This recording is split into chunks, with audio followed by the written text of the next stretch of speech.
Greetings, kindred. Just wishing you all a happy new moon. And I was quite pleasantly surprised by this chart, actually. I mean, there's still a lot of intense energies around, but, there's just such a beautiful healing going on, in this chart as well. But anyway, let's get into it and we'll read through the planetary energies. So the new moon will begin on December 1st, 2024 at 6:21 in the GMT time zone, at 1:21 in the EDT time zone, and at 17:21 in the AEDT time zone. So as the new moon begins, the moon and sun will both be at 1 degree in Ophiuchus. Now, the moon in Ophiuchus overall is all about the feminine energy, the divine feminine. It also represents like the witches' covens and, the goddess energy. And the sun is the masculine. So, Ophiuchus itself holds the masculine and feminine energies. I mean, it does hold the binary code as well, which is the 1 and the 0. So we have 2 1s here, but we also have 2 zeros since Pluto's just moving back into Capricorn at 0 degrees, and Uranus has retrograded back to 0 degrees in Taurus. So it's very, very balanced, this energy, these zeros and these 2 1s here. To me, this is the masculine and the feminine working together. And overall, that can produce some really beautiful healing energy, a very kind of psychic energy as well. So let's get into it actually, because straight off the cuff, our moon will be involved in a kite aspect, but also a T-square. But we'll talk about the kite first. This is a water and ether kite. Since Ophiuchus is the 5th element of ether, Mars is in Cancer, which is water, and Neptune is in Pisces, which is water. Oh no, sorry, North Node. Yeah, sorry, North Node. We'll get to Neptune in a minute. I've got Neptune on the brain because the chart's really beautiful for the Neptune going direct. So I'm really excited to talk to you about it. But anyway, so the North Node is on like one of the corners of this grand trine aspect. And then we have the sextile with the south node on top of the kite, sextiling both Mars and the moon. Now, the moon in trine to the north node, that kind of gives us the ability to really tune into our emotions and our instincts. So it gives us a good sense of intuition. It also gives us a good sense of direction. And the north node in trine to Mars, retrograde, gives us a good sense of timing. It gives us the ability for good leadership, especially with groups, especially like the feminine groups, spiritual groups, etc.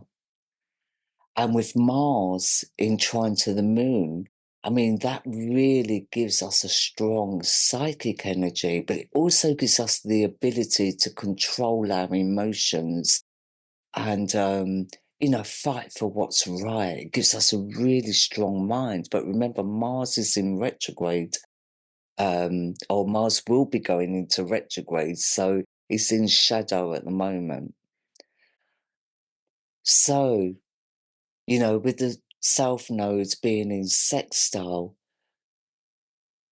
at the top, I just feel that this trine overall is giving off a very good energy, because no matter what way we flow, it's kind of balanced. So the kite is a really good energy. Now, the T-square is a little bit of a different story. So the moon is in opposition to Jupiter, who's retrograding in Taurus right now, and he's at 23 degrees. So, that 5 energy is quite shifting. So he has been kind of self-focused. He has been concentrating on his, like, material security, spiritual security, his security in all aspects, really. But, this moon in opposition to Jupiter can create like a sense of laziness, bit of overindulgence or extravagance. But it can also give us like attachment issues. And with the moon and Jupiter both in square to Saturn, who's at 15 degrees in Aquarius, I feel like there's definitely, a lot of difficulty going on in the financial world, in the business sectors. So I just feel like there's something definitely kind of like a lot of stress is being put on Saturn here. Can actually give us like quite a depressing outlook, if you like. But 15 is the abuse of power. So I really do feel there's kind of some kind of backlash going on here with Ophiuchus because Ophiuchus isn't really money orientated. I mean, Ophiuchus is more about living organically, living off the land, you know, just not being overly materialistic at all.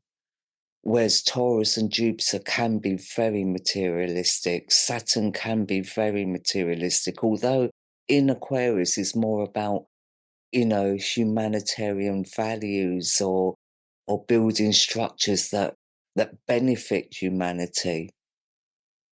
So I just feel there's some kind of like, and it's, Aquarius really does represent higher consciousness as well in its good aspect. So, I would see Aquarius as being a bit of the hippie, a bit of the nomad. And Jupiter can very much be like the gypsy of the zodiac as well. So these two do have a lot in common. So, this T square is a heavy pressure, but I don't feel it's to do with communities. I feel this is more to do with authorities, more like the stock markets, the business, the businesses out there, the corporations, etc. I feel it's more them that are being affected right now. And then we also have this other T square with the Black Moon Lilith, who's in conjunction to Vesta in Virgo, in opposition to Chiron still. I mean, this opposition has been off and on for quite a little while now. So this is really a triggering energy, triggers a lot of old traumas, whether not just old traumas, but new traumas as well. So, it can really open up avenues of like deep grief, or very pessimistic outlook. But this is like with the Black Moon Lilith in conjunction to Vesta, it really does trigger our passion. It really does trigger that need to empower ourselves through facing up to any lack of self-worth we might be feeling right now. This really is triggering us to get into like a more or embracing more of the healing that Chiron can offer, especially since they're creating this T square towards Venus in Sagittarius. So, this T square really is about, pushing us into healing, pushing us into, you know, finding love and connection, whether that's within ourselves or with others, because it can be a very isolating time with the Black Moon Lilith in opposition to Chiron. But I feel with Vesta coming into conjunction, it really is stirring up our passion, bringing us back to life, lighting that fire within. And, with the Virgo energy, it's definitely about confidence, and with Chiron in Pisces, even though the wounds are deep, there's an element of spirituality, of empathy, of compassion. So, there's a great healing ability in this chart, this new moon. We also have Pluto at 0 degrees in Capricorn. So Pluto's now moved back into Capricorn, and Pluto in Capricorn is all about political and economic power structures, status, leadership, ambitions. You know what I mean? The last time Pluto transited through Capricorn was in 1776. I did a video about this 4 or 5 years ago. And, I was talking about actually one of the asteroids, Ixion, because Ixion was hanging around the galactic center. And, the last time Ixion was hanging around the galactic center was around 1776. So there's a lot of stirring up of that energy. In 1776, is where the aristocratic power structures were overthrown in the name of democracy. But this time, it really is about, and I say this in colons, a new world order. I mean, it's written in black and white. So, Mercury also would have retrograded back now to 12 degrees in Ophiuchus. Remember, he started his retrograde at 14 degrees. And I have written an article for the Mercury retrograde as promised, and that will be linked in the description box below, wherever you're watching this. But I really want to get into the Mars retrograde because Mars will start his retrograde on the 6th of December. So let's have a look at that chart. So Mars will begin his retrograde on December 6th at 23:33 here in the GMT time zone. So please convert that to your own time zone if you want to know the timing of when Mars goes retrograde. Mars will be in trine to the North Node. It's all about good timing, but in retrograde, this is where insecurity issues can come up or abandonment issues. And, with this retrograde, there will be a need for us to develop our inner strength. So again, it's adding to the new moon energy. And with Mars in trine to Mercury, who's in retrograde, this gives us it's a restless energy, but it kind of pushes us out of our shell as well. Although in retrograde, we're kind of in the shell, but we do recognize the need to have to burst out of that. So I would say, when Mars comes out of retrograde, which is around about February 2025, I just feel that, with all the reflecting we will be doing on our childhood issues, whether that be abandonment issues or neglect or anything along those lines, I just feel like with this Ophiuchian energy that's, that runs right up until the 18th of December, that's providing all this beautiful healing energy. I just feel that we're able to do that. So we do have this kite going on in this chart as well, which is really a nice kind of healing kite. It's all about personal growth.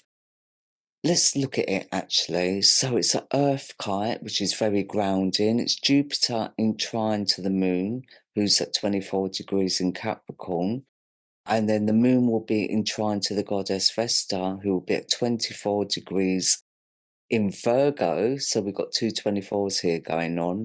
And then Jupiter is at 22 degrees. So Jupiter trine the moon is actually a very charitable energy anyway, but it also gives us the ability to broaden our minds. Do you know what I mean? To open up our minds more. It can also expand the imagination. So we just need to watch out for that. It's always good to have an expansive imagination, but only if it's on, a positive level. And I really do feel that, with the moon in trine to Vesta, we can definitely adopt a more positive thinking, or incorporate that into our daily lives because, with the moon in trine to Vesta, it is all about developing inner peace, coming into our well-being and our wholeness, and then we can actually emit it into externally into our environment. And with Chiron on top of the kite in sextile to Jupiter on one side and in sextile to the moon on the other, this is like all about us focusing on our self-worth, also our financial security. With Jupiter retrograding in Taurus, we can do this. We can manifest abundance through intention, through self-empowerment. And with Chiron in sextile to the moon, this is all about personal growth and recognizing the need for positive thinking. So definitely daily affirmations, as Mars goes into retrograde.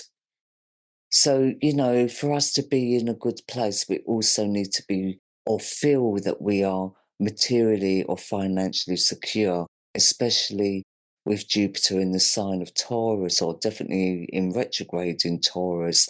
And 22 is that number where we can reach heights of, self-empowerment if we can overcome obstacles and restrictions that hold us back, and that's on an inner level. So there's a lot of self-reflecting going on here, especially with Jupiter and Mars both in retrograde in Taurus and in Cancer. I mean, Cancer and Taurus are all about, feeling secure. With Cancer, it's feeling secure, not feeling vulnerable to the environment. And with Jupiter in Taurus, it's about feeling secure through financial stability, financial material stability. So, sometimes we need to put our faith into the unseen, and Taurus finds that very hard to do. And, Cancer also, although, when Cancer is at the height of maturity, that is the ultimate wisdom. So Pluto will be in conjunction to Venus. And we'll talk about that in the next chart, actually, because he's in conjunction to Ceres as well. But Venus and Ceres, as Neptune goes direct, will all be at 0 degrees in Capricorn. So let's get into that chart now, actually. So Neptune retro ends on the 7th of December at 23:26 in the GMT time zone. So as Neptune goes direct, he will be at 5 degrees in Pisces. That's another shifting number there. So when Neptune is in Pisces going direct, it is more creative energy. It's very productive when it's moving forward. When it goes into retrograde, it kind of can go a little bit into la land. So it's really good at this time that Neptune is now going direct because it helps us to move forward as well. And Neptune will be conjunct the North Node as well as it goes direct. So this is all about good intuition, but it can also be a very seductive energy. So we need to be careful jumping on bandwagons or overindulging. Sometimes we can follow the crowd a bit rather than focus on what really resonates with our own soul. And in sextile to Uranus, which is a generational aspect, it is all about idealism, but it does expand on spiritual consciousness and it's a very creative energy. So that's an aspect I've been talking about for quite a while since they came into sextile about a year ago or so. And it is generational, so it will be a long-term aspect. Now, Pluto, Venus, and Ceres, like I said, are all at 0 degrees. Pluto in Capricorn does represent the New World Order. Venus in Capricorn is all about emotional security. but also has very high expectations. So really, it's the material overrules the spiritual in this context. And Ceres in Capricorn can actually be very resilient, but it is about personal growth again and a rebuilding of confidence and status. So, at 0 degrees, this is the void, but this is where the transformation takes place at 0 degrees. I mean, zero is the number of Pluto in the Kabbalah numerology. So this is a very transforming energy that's going on here. And we do still have this opposition here with Mars, which is quite a destructive energy.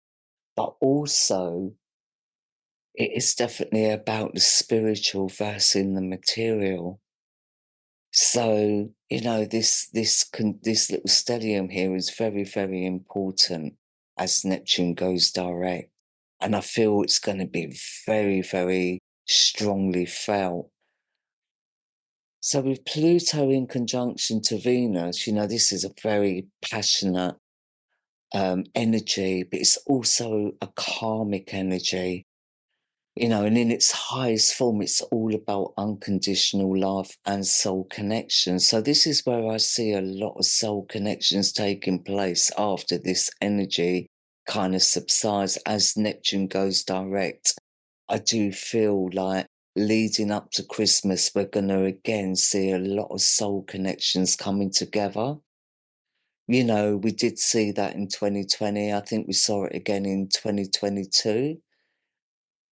And with Pluto in conjunction to Ceres, this is more about psychology, but it does provoke like a recognition of unconscious patterns that stem from the past, or from our past experiences. So again, we're able to take a step back from our feelings and really kind of observe our life, our wounding from a detached point of view, but also with empathy and compassion.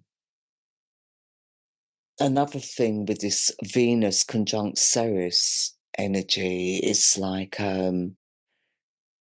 this is where we can recognize that we're all mirror images to each other, and, that we're all equal in the eyes of the divine.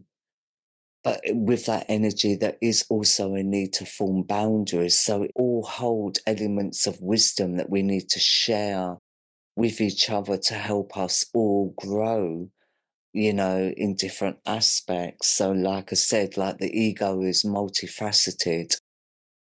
I see a lot of sharing of wisdom with this energy.